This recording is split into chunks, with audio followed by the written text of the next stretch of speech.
and welcome to session 5, week 5 of our Connecting with God Together series. And I'm excited about the spiritual practice we're going to be talking about today. We're going to move back into the category of spiritual practices of restraint. The last one out of this category we talked about the Sabbath. And this time we're going to talk about one that is similar to Sabbath, but is more intentional, and that is the spiritual practice of solitude. And it's not a spiritual practice we hear about often, not one we tend to think about, but it is the spiritual practice of simply getting away by yourself and intentionally reflecting and engaging with God. When we look at this spiritual practice, it's different than Sabbath. Sabbath, you're withdrawing from work, but you still do that kind of in community. It's just making sure that work and materialism and those kind of things are not the Lord of your life, that Jesus continues to be Lord, and take a break and get rest. Solitude is an intentional getting away by yourself, and it doesn't have to be an all-day thing. It can be as short as 15 minutes. It could be as long as a day or several days, depending on the circumstance. And if you remember, we said spiritual practices are those practices that Jesus did. It's following his example, doing what Jesus did in his time here on earth. And while he was fully God and yet also fully man, we see a lot of times in Scripture where Jesus is getting away, where he's going by himself. Even with his disciples, he would send the disciples on ahead and he would retreat up into the mountains, or he would go different places in seclusion and spend time in prayer and reflection. And that's what we want to do when we are practicing this, or engaging in the spiritual practice of solitude. Everyone has different personality types. Everyone have different things when it comes to being social. Some people are social butterflies. They're just out and about. They love being around people. They're fueled by being around people, and they love that. And so they don't mind always being on the go and around others. Some people are more reserved. Some people have a personality type that they don't mind being around people, but it just kind of drains them. And they need some recharging time, some refreshing time. They don't mind being by themselves. In fact, I was visiting with one person about everything we've been doing with COVID and the stay-at-home orders, and asked them, what was that like for you? And they're like, oh, I loved it. That was them by nature, being cooped up in their house and never leaving and never having to go anywhere. That was perfect for them. That fit their personality type. Other people I talked to, man, it was just a drain, just being cooped up and staying home and not getting to go anywhere and engage and interact with anybody in person. Just wore them out. And so we have different personality types, but no matter what your personality type is, each and every single one of us at times need to practice solitude. We need a time of not just getting away by ourselves, but intentionally setting time aside to get away, to just focus on God with no distractions around, nothing going on. Some people do this daily, and if they're able to, when they have a quiet time.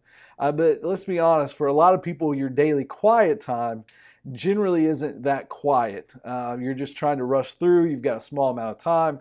You're just trying to get through, make it happen so you can check it off your list. And the worries of the day are still going through your mind. You're still worried about this and that, and it's just kind of a hurried and rushed type of thing. And that's not necessarily what we're talking about in solitude.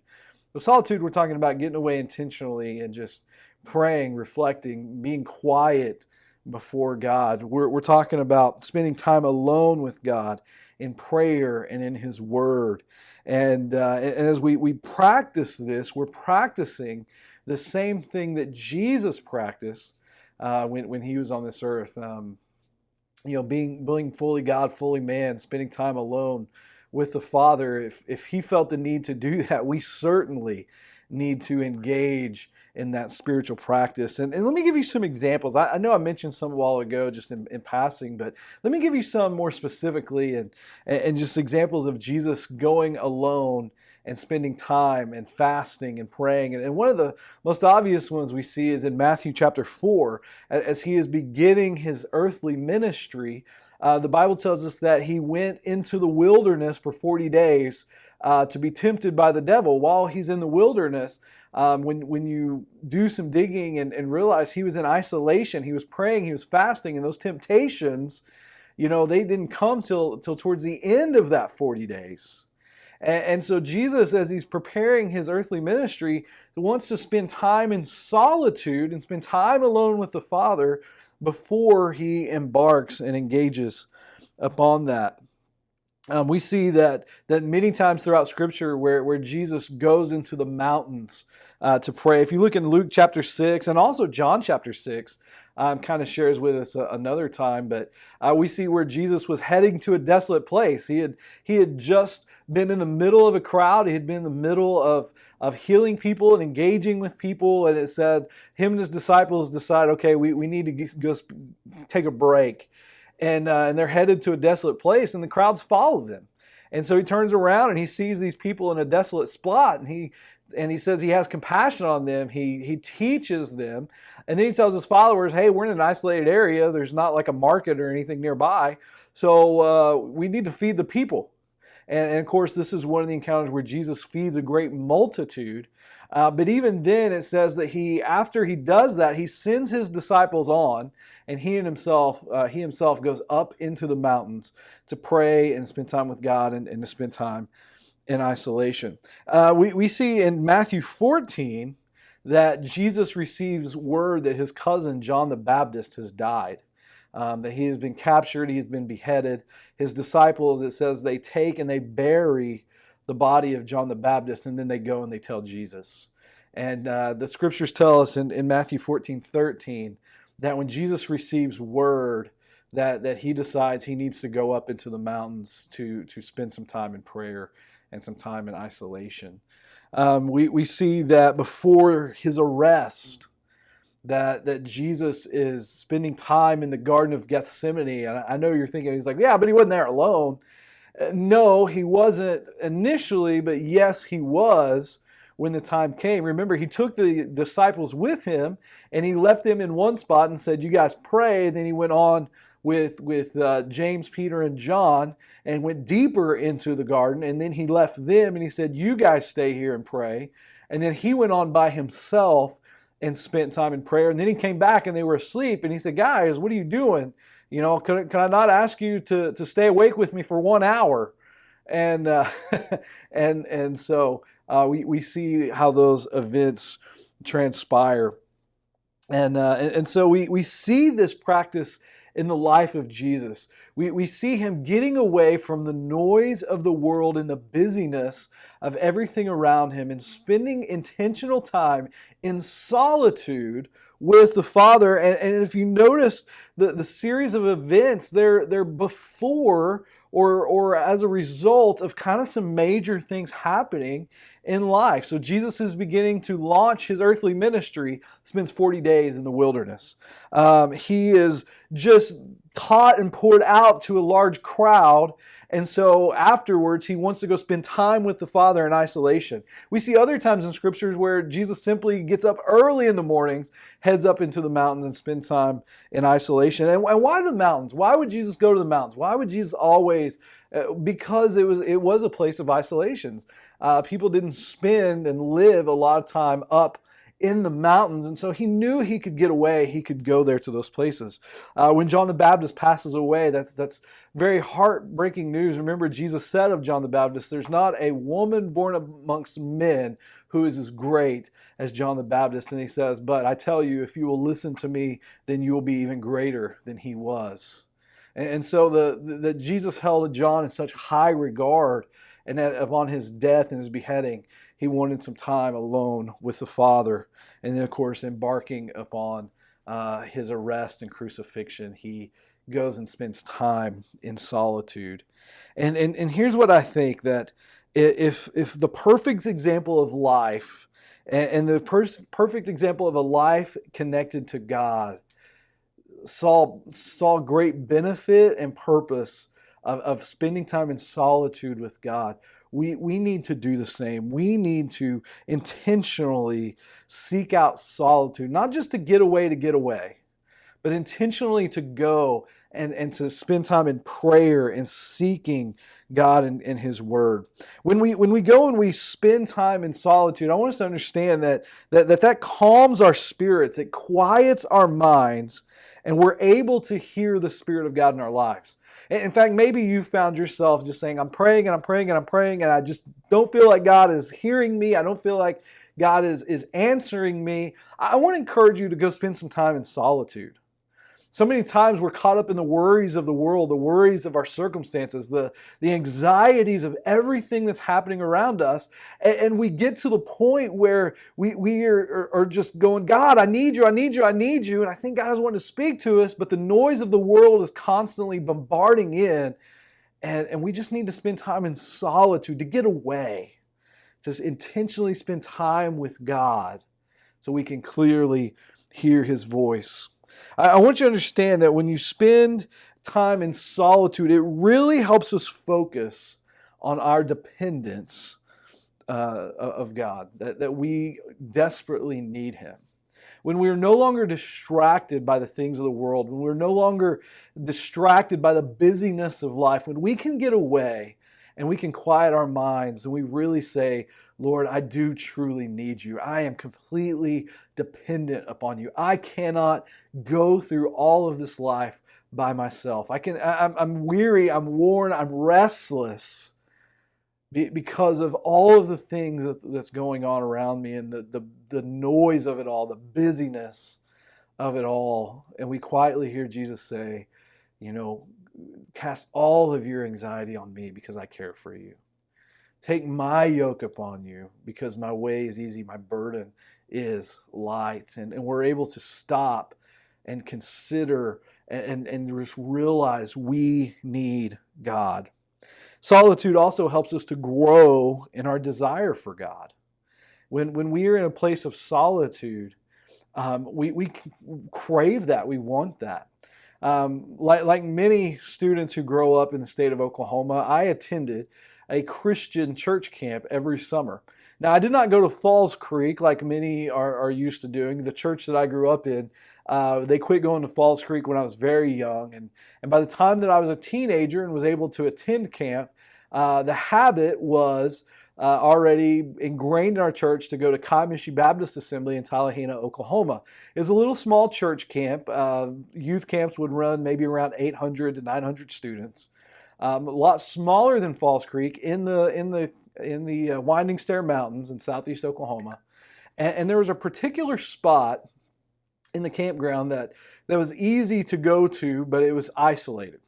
And so every morning we had our quiet times, and the cabin that we stayed in was near this spot. And so when it came time for quiet time, I would leave and I would go to that spot in isolation by myself and just spend time with God and nature. And I love those moments. I craved those. And in fact, whenever I would go back to camp for retreats on the weekends, or maybe our church would just go up and it was just our church there, I always went to that spot because I loved it. I loved connecting with God. In fact, it was at that spot that I first experienced the calling of God upon my life to serve Him in ministry and to serve Him in church. And it's because I was in a spot, but I just increased in that desire to go there. In fact, even talking about it makes me want to go back and just spend a day in southeast Oklahoma and go back to a time of isolation. I also experienced this when I was at Cache, Oklahoma. I was a youth pastor there. And I lived 3 miles from the Wichita Wildlife Refuge down in outside of Lawton. And in fact, you've got to go towards Cache. And when you exit off the highway, if you turn left, you go to Cache. If you turn right, you go to the Wildlife Refuge. And so it was very normal for me to go and drive out and go out into the wildlife refuge. And there was an area out there called Elk Mountain. And there was a hiking trail that went up one of the mountains there. And when you got on the other side, there was this incredible view, these ginormous boulders. And there was a particular spot that I would love to go to. I'd just throw in my Bible and my notebook and just take plenty of water with me and just go hiking up and get to that spot and just sit and overlook and just enjoy isolated time with God. And there's something incredible about being in nature. There's something incredible about being in God's creation. It fuels our desire for those moments. And those moments weren't special because of the grandeur of the creation, but they were incredible for me because I could see clearly firsthand the Creator in His work. And I could just spend time with Him. Times that I would also crave are not necessarily in nature, but just simply getting alone and opening my Bible and being in His Word. And it's like, man, I want some more of that. And students, when they go to summer camps, they get to experience this for a week. And then they come back and the busyness and the craziness of the world often sucks that out. But when we continually have the spiritual practice of solitude, of spending time in God's Word, it increases our desire for God. And then the last one, solitude helps us serve God and serve the purpose He has in our lives. It's a great time of reflection where God helps us to intentionally get back on track, to realize that our lives do have purpose, to evaluate if we are trusting in Him to fulfill that purpose, and to get our eyes back on Him. And so when we look here at the practice of solitude, not only does it help us focus our dependence on God, it helps us to grow in our desire for God, but it helps us to serve God and to serve the purposes He has upon our lives. And so I just want to give you a few tips, and then afterwards I'm going to turn it over to you guys to kind of talk about this amongst yourselves. If you're doing the study by yourself, then take the discussion guide and look at these things and really give them some serious thought. Write them down as part of your discussion. But here's some tips for practicing solitude. Pick a time. Be able to plan ahead to say, this is when I'm going to practice solitude, and protect that time. Satan does not want you to intentionally get alone with God. He does not want you to intentionally take time and seek Him in prayer. So be sure that you pick a time and you guard that time. You block it off and say, I'm going to do this right here during this time. And pick a place.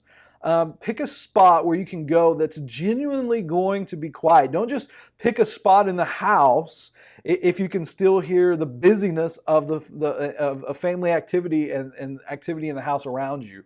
For me personally, I could not practice solitude in my house. I have 4 kids in my home, and there's no way I could ever practice solitude in my home. Just with everything that's happening and going on. So pick a time, pick a place, and pray. Solitude, spending intentional time with God, revolves around prayer. So plan to pray, and not just to pray rehearsed prayers, not just to pray to try to sound impressive. Just be raw and real. Express to God what you're struggling with. I'll be honest with you. There are times when I pray, when I'm spending time alone with God, that sometimes it's not all syrupy sweet. Sometimes I'm expressing my frustrations. Sometimes I'm expressing things that I'm struggling with and I'm dealing with. And I'm asking a lot of questions, and sometimes there's a little bit of irreverent attitude that I have to later on ask the God of the universe to forgive me for. But I just want to be raw and real before God. And when you do that, be prepared, because God is going to speak to you. Think of Job. You know, when Job came and he questioned God, he got to experience a side of God that no one else ever did.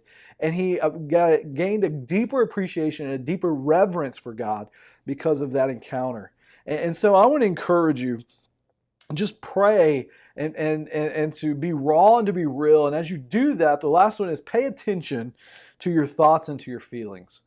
Because when we are open and vulnerable and raw before God, we're going to deal with some deep issues that are lying within the brokenness of our lives. And sometimes it's going to be emotional. Sometimes it's going to take us to places that may be dark, but that's where God is going to shine His light into the darkness and elevate and bring those things to surface, that He may work in us and deal with us, remove what needs to be removed, place into us what needs to be placed into us, and help us to grow and shape and mature. And that's what solitude does. And so I want to encourage you, as you are practicing solitude, pick a time, guard that time, pick a place, pray, and pay attention to your thoughts and to your feelings. And I'll put these in that discussion guide that you're going to have to help you with. In fact, one of the challenges in the discussion guide is for you to go ahead and plan 10 times in the next 3 months to practice solitude and be consistent with it. At first, if you do it and you're going, yeah, I just don't know about this, maybe that's not your personality type, I want to encourage you, give it a chance more than just once. In fact, give it a chance all full 10 times and begin to practice it. You know, part of a spiritual practice is it takes time to develop that into your life. And so spend some time practicing that, set time aside, guard that time, and make it happen. And so thank you so much for being a part of this discussion. I want to turn it over now to your discussion groups. Take those discussion guides and begin to just walk through them and talk about, what did you get out of this? Have you ever thought about solitude before? What are your thoughts towards that? And then pour into those discussion guides. So a lot of good stuff there. I want you to know I love you guys. I'm praying for you.